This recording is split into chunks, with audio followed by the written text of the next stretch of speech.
Hello, beautiful soul. Welcome to the Elevate Your Soul podcast. I wanted to start off today's episode by reading a beautiful review from Brandon. This is one of the best, gotta be top 5 or better podcasts out right now when it comes to transformation and spiritual growth. Arel, thank you for being the catalyst of change for my coffee habits and many other topics here. Even with stuff I quote unquote already know, this podcast has given me the aha moments that were necessary.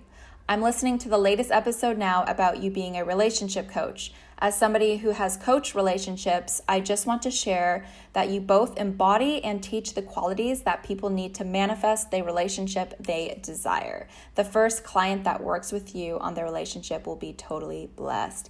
Thank you so much for that wonderful review, Brandon. And if you have a moment in time and could write me a 5-star rating and write a little review on the side, that would mean so much to me. It really helps get this podcast and get this information out there. Today, I'm interviewing love and relationship coach Stefanos Sifandos on how to know when your relationship has reached its expiry date or not. We discuss when you are going through a rough phase in your relationship, i.e. more arguments, less tolerance, more stress, less sex. How do you know if it's best to stay in the relationship and use this time to learn, grow, strengthen, and keep supporting your partner, or if it's time to end the relationship because it's no longer in alignment anymore? Notice how Stefanos uses the term challenging in a relationship versus difficult. A healthy relationship can be challenging, but should not constantly feel difficult. One other thing that didn't come up in the interview, but I think is a great option to consider when you're in doubt of staying in a relationship or leaving, is to take a break. Have some time to be physically separated from each other and see how each of you feel while you're not in each other's presence after a while. If a relationship is meant to be, it will be. Taking physical space from someone doesn't mean that the relationship is going to be ruined forever, but it does allow you to gain more perspective and see how you feel apart from the person. And if it is meant to be, you can always get back together. If you want to get in touch with Stefanos or find his work, you can find him on Instagram at Stefanos Sifandos. I will link that in the show notes. I hope you guys enjoy this podcast episode.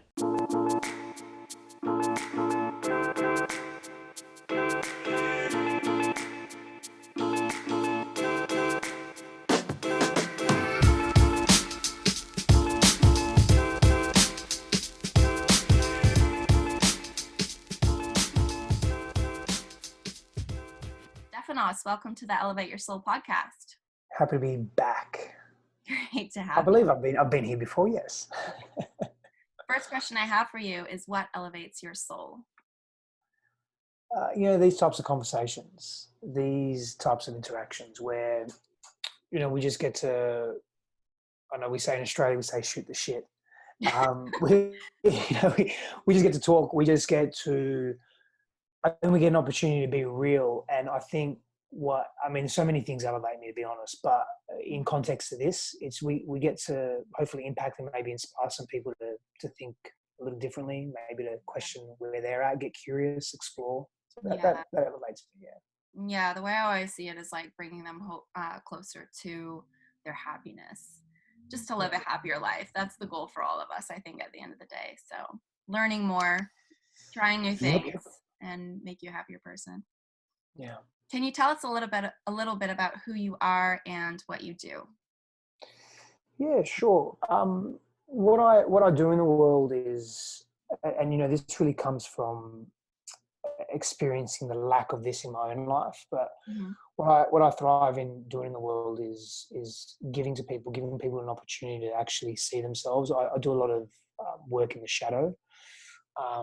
Help people move through their pains and their fears, the blocks that they have, the patterns that they keep repeating in their lives, either in relationship or in the things that matter to them, that don't really give them an opportunity to live a full, meaningful life. And so sort of unpacking that, almost like a detective of the psyche or of the emotional, spiritual body, and really just helping people see their own value and their own worth and help them get out of their own way by clearing the clutter of the past, moving into a place of, okay, I can embrace this sadness. I can feel this fear. I can express this anger, not have to judge myself, and by doing so, like really, really help people just clear up what is holding them back. And so that's sort of what I do in the world. I do that through coaching, through programs, through one-on-one work, through online stuff, through virtual summits, through in-person retreats and adventures even as well. It wasn't that long ago that I was in New Zealand up in the Franz Josef Glacier, taking a handful of people through some personal development up in altitude in the mountains, which was fun. Yeah. So, wow, I had no idea you did that down here. Yeah. So that was good. And so that's what I do in the world. Who am I? I don't know how to answer that. I suppose it depends on the moment, depends on the day. Right now, well, you work with people with relationships, which is the main topic of today's podcast. Yeah. So I wanted to ask you, this has been a question that's been on my mind for a while now, is how to know when you're going through a rough phase in your relationship, i.e. you're arguing more, you're starting to be less tolerant of each other, you're starting to have maybe a little less sex than usual. And usually that's when at least one, if not both of the partners is really stressed and they're going through a stressful phase in their life, or they may just not know how to manage their stress very well. So there's usually one partner that tends to be more stressed out, usually than the other partner. So when this happens in a relationship, how do you know when you're just going through a rough phase and you're like, yeah, I do love this person, I want to be with this person, I'm just going to put my energy and my time into figuring out how I can help them and serve them and make the relationship more peaceful during this time? Or when do you know that if that's been going on for a while, when do you know when it's time to end that relationship and that your other partner has some things to work on and their stress levels or the tension is no longer serving you and it's ruining your happiness? Like, when to know that you need a break from someone, or the relationship isn't in alignment for you anymore, or you're just going through a rough phase and you need to be that good person and be there for them and stay in the relationship. Well, there needs to be willingness to work through one's own stuff and recognize that whatever's happening in your partner and your relationship is a mirror for you as well. So there's something in there for us as individuals to look at. If we're finding... What do you mean by that? If they're going through something, it's a mirror for you? Yeah, so if whatever's happening in our environment is a reflection of us at some level. It's on a spectrum. It could be really low level. It could be something deeply meaningful for us and impactful and it's going to change our lives. Or it could be literally an indication of, oh, this isn't the type of environment I need to be in. I need to remove myself, whether it be temporarily or something, more quote unquote permanent. Yeah. What's really important in relationship when we're experiencing that friction is if you're being really triggered by your partner's trigger, there's generally going to be something in there for both of you. So you both get to work on that together, right? But you both have to be willing and wanting to do that. If your partner's not willing and you are, there's only so much you can do. And there's only so long you can tolerate that. When to leave, how to leave, that's very individual. It's going to depend on so many factors: your own wounding and shadow, your own personal experience with something similar to this, how you generally deal with conflict, difficulty, and challenge.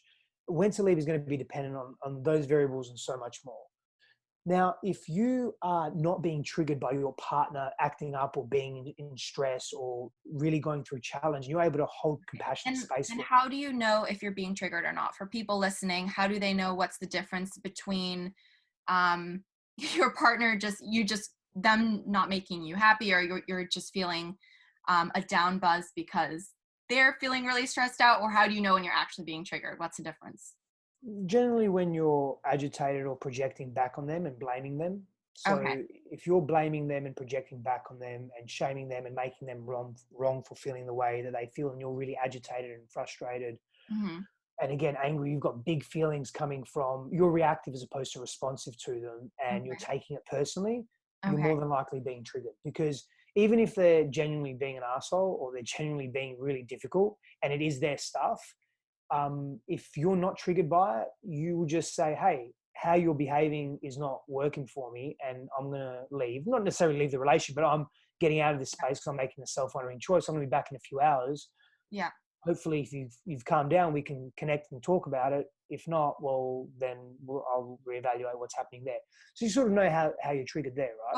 But what you're saying, it sounds like 99.9% of us would, under that definition, would be triggered, because it's really hard to be in a relationship with someone for a while that you're serious about, that you know, that you think that you love them, and then they're going through something, to not take that personally and just be like, that takes a lot of personal development and growth. So if someone is not at that emotional intelligence level and they do take it personally, does that mean that they're just being triggered, so they should stay in the relationship? It's not about should it stay in the relationship or not, but it's just an indication they got work to do. Staying or not staying in the relationship is more of an end product or a byproduct of a process or a series of processes. So it's asking questions, it's you know, going to see a therapist or a counselor together as individuals, support groups, working on your stuff together, whatever it may be. That whether you should stay or not is more like an end product. It's not something that's considered immediately. It should be something that's considered later. If you're considering the moment your partner's being difficult or challenged, and it's like the first time, and the first thing you think about is, oh, we need to break up, then that is definitely a fucking trigger. And that is definitely something that you need to work on. Not you, obviously, but that's something that person needs to work on. That was me. Like, I was in relationships, and the moment we'd have an argument, I'm like, boom, I'm out of here. That is me. That is, if I'm thinking if that's my first, that's my first port of call, then there's something I'm not looking at within myself. Right. And that's really important. And generally, the more self-awareness one carries, the more, you know, intimate they are with themselves, they know themselves, and they've been in a relationship for a few years or a period of time, and there's intimacy there, and you know each other, and that person, your partner, starts behaving in a way that's really challenging. Generally, if you've done that enough, you know, quote unquote, work on yourself, and you're aware enough, your first thought isn't to break up. Your first thought is, how can I nurture this person? How can I support them whilst also honoring myself? And you don't get triggered. You don't take it personally, because you've done enough work on yourself. You've dealt with enough of your shadows that when that comes up, you don't have to be reactive. You can just hold that and say, oh, I know this isn't me. Now, if they keep doing that and being that person, then that's something like your relationship. But contemplating that question of whether I stay or go, it's a later consideration, not immediate.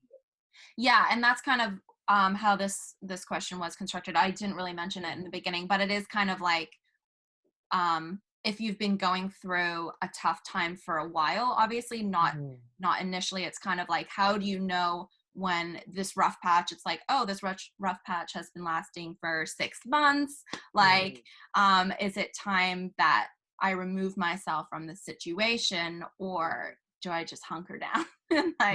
Well, I think that's a really, it's a great question. I think it's a really individual process, but I think there's 2 ways to look at that, right?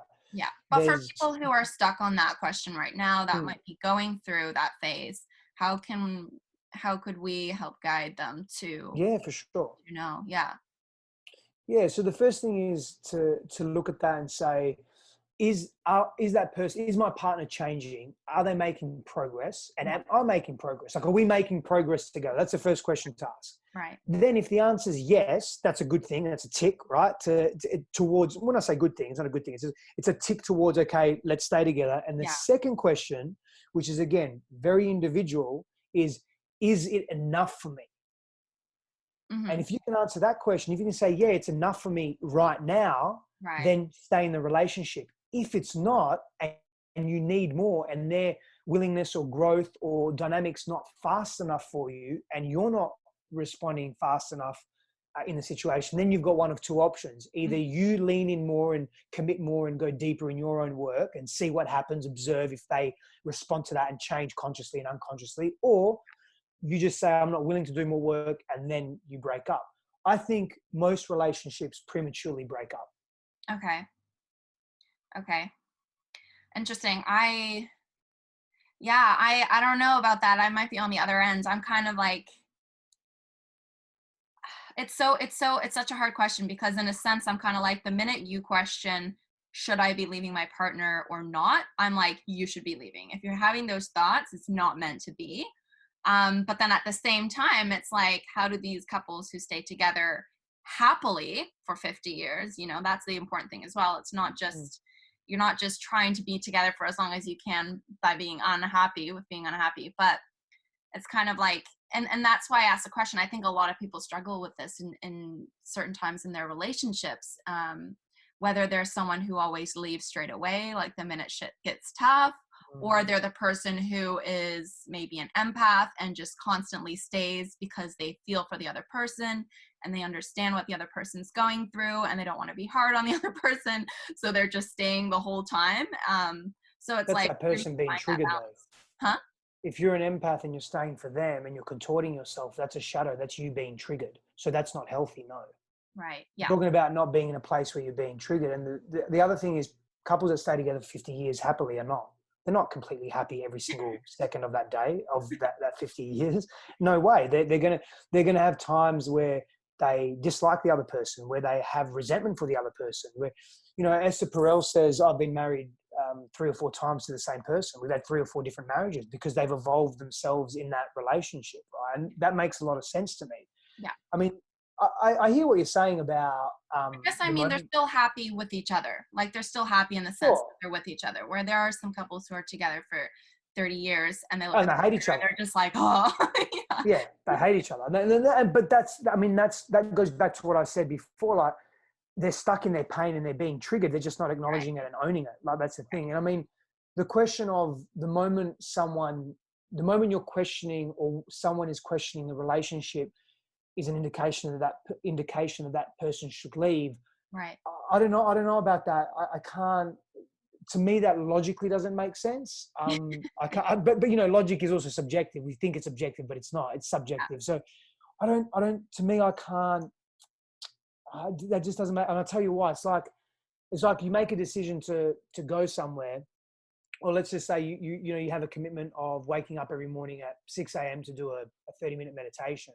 Yeah. And one morning you wake up and you think, it's just one of those mornings where you're a little tired and you think, and it's a rudimentary example, you think, oh, should I do the meditation? Shouldn't I? And because you question it, you shouldn't. Not necessarily. It just means that the ego's getting in the way, or the monkey mind's getting in the way and saying, hey, it's easier to sleep as opposed to doing some work and putting some effort in, but the yield of that is going to be a lot greater, So effort does equal reward to some extent. And sometimes we sacrifice that for short-term gratification or the ease of avoiding pain. And so that, a lot of studies show that, and it's not just about studies, it's only life experience too, that when we gravitate towards short-term gratification consistently, there's something that happens to us that is detrimental to us as human beings. Yeah, I see where you're coming from. And then like what was going on in my head as well with the meditation thing, when people are like, it's so common in the Western society now, people are like, they're using their head for everything. Like, you make this goal and you gotta do it every single day and there's no excuses. And I'm someone who's like, if your body is like, I'm not feeling it today, then don't. And then you can do it again tomorrow. So like my answer for that that's a different conversation. What? The body telling you, the body viscerally telling you something is your intuition. If there's an alignment in that, if the body is saying really tired today, self-honoring choice and the most powerful thing to do is actually rest. That's very different to the mental construct of anytime I'm questioning something means I shouldn't be doing it. Like that's a very absolute way of thinking. And I've found in my own experiences being absolute in my thinking has not been the best for me. Ah, interesting. I guess, could it be a difference of your intuition bringing up that question versus your mind bringing up that question of, do I want this relationship or not anymore? Yeah, I think so. I think if your body is telling you this relationship, it's the use by date is here. Yeah. And you really know that, and it's not coming from a place of I'm just trying to avoid pain or I'm trying to avoid something challenging. Yeah. That's different to the example that I just gave. Yeah, but for some people the process of breaking up with someone might be way more challenging and way more painful than staying in it. Absolutely. That's why I said it's a personal choice. There's no way that this is one of the problems with society today.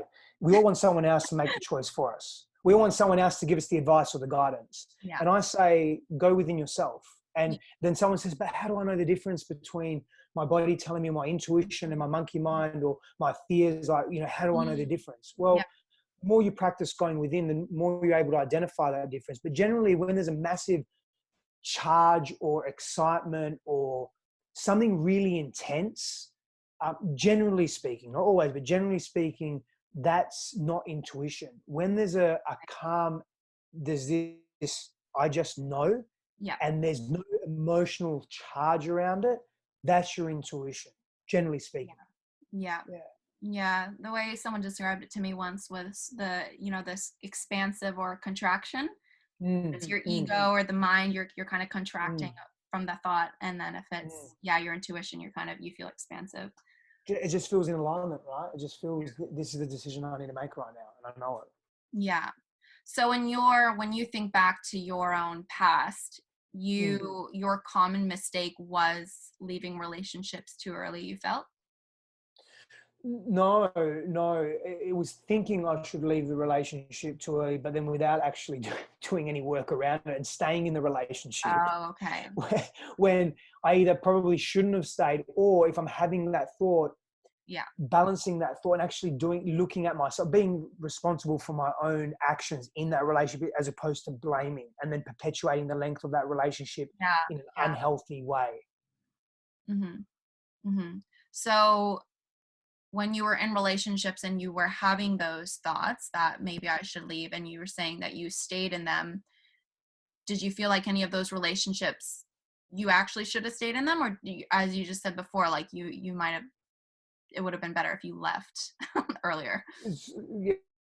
So the answer is actually both, and I'll tell you why. It's either or. So I either should have left, and really worked on myself outside of the relationship, or stay in the relationship like I did, but work on myself and with my partner and on the relationship as opposed to ignore the issues that were kept arising consistently. Yeah. Interesting. Yeah. For me, I haven't had that many relationships, but like, I guess coming from my perspective, because I think we see it slightly differently, because my own experience is, my own reality, is that I've stayed almost a little too long. At least the first one.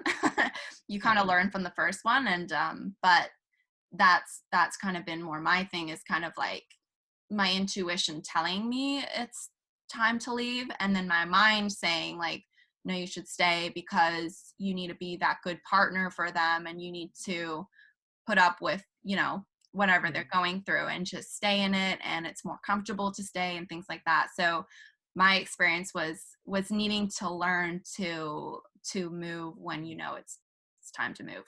Yeah, but that's your answer though. Like you have that, but like you said, I'm going to stay with them because that's what I should be doing. Like the moment there's a should is the moment you know that you should probably be doing the opposite. I use the word should purposely there, but also that belief or that experience has also shaped your perspective on this. Of course, I don't only have my personal experiences.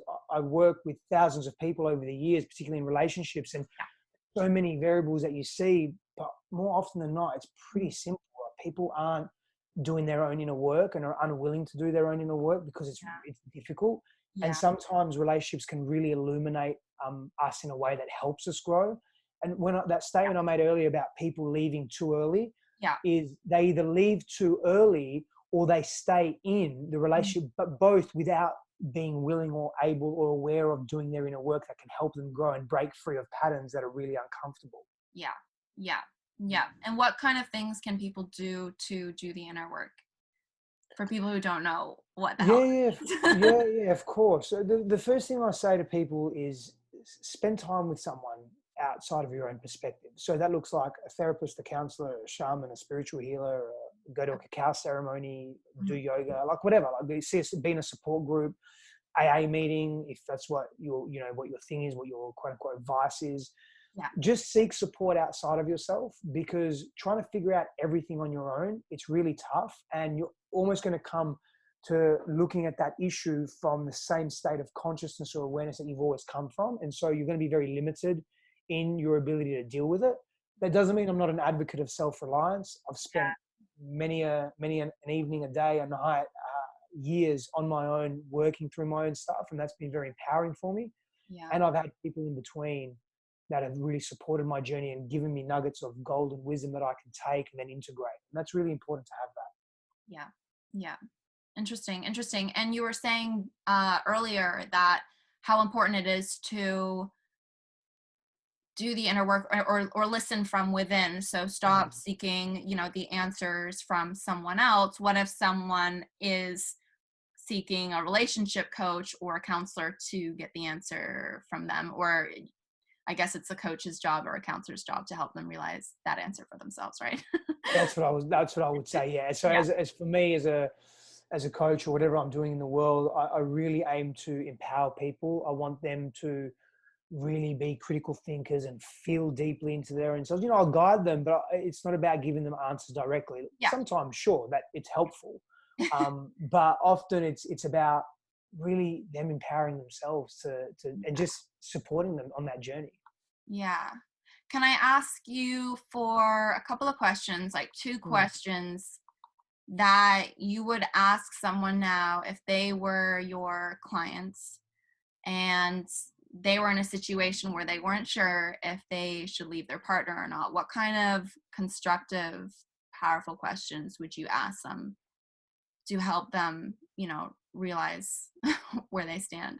Yeah, so it really depends again on that individual and what else is happening in their world. Yeah. There's so many factors that influence that, but assuming just someone is just questioning whether they should be in the relationship or not, I would ask them, what is it that they're running from or that they're hiding from? What is it that's triggering them or really pushing them? Okay. What is familiar about this relationship dynamic that they find themselves in? Have they been in this dynamic before? And if so, help me understand that a little more. Explain the various times you've been in that dynamic, as a couple of questions to ask. Yeah. I hope some people who are listening are answering those questions in their minds right now. Awesome. Cool. Anything else you want to add to this topic? I think relationships, they're not meant to be difficult, but they are meant to be challenging. Right. And I think that's with anything in life, we really grow on the precipice of challenge and support. Mm-hmm. And so if relationships for you are consistently or constantly difficult, and it's like just you're working uphill and it's just so much effort, and there's no balance of reprieve and fun and play and connection, it's just telling you something about that relationship. But more importantly, we are the common denominators in our lives. So if we are doing that on repeat, I think it's an opportunity to look at our own stuff. Yeah. So many people live in their shadows, they live in pain and fear, and it becomes the norm for them so much that they don't even recognize it. But I think what the most important thing is that it doesn't matter if we're 50% or 20% happy or 30% sad or any of that. That doesn't matter. What matters more, and the most important thing, is the judgment we place on it. So at the moment, this conversation is orientated around happiness being good and sadness and anger, etc., being bad. And that's the problem. And that's the issue that we have, because the moment we label something good and bad and we judge it, we separate it, and then we start moving towards what we think is good. Mm-hmm. And what we avoid persists.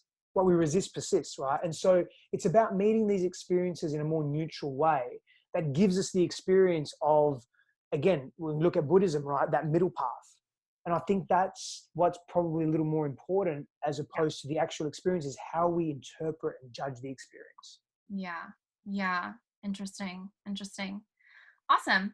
I think that's a wrap for today. Thank you so much for coming on the show again.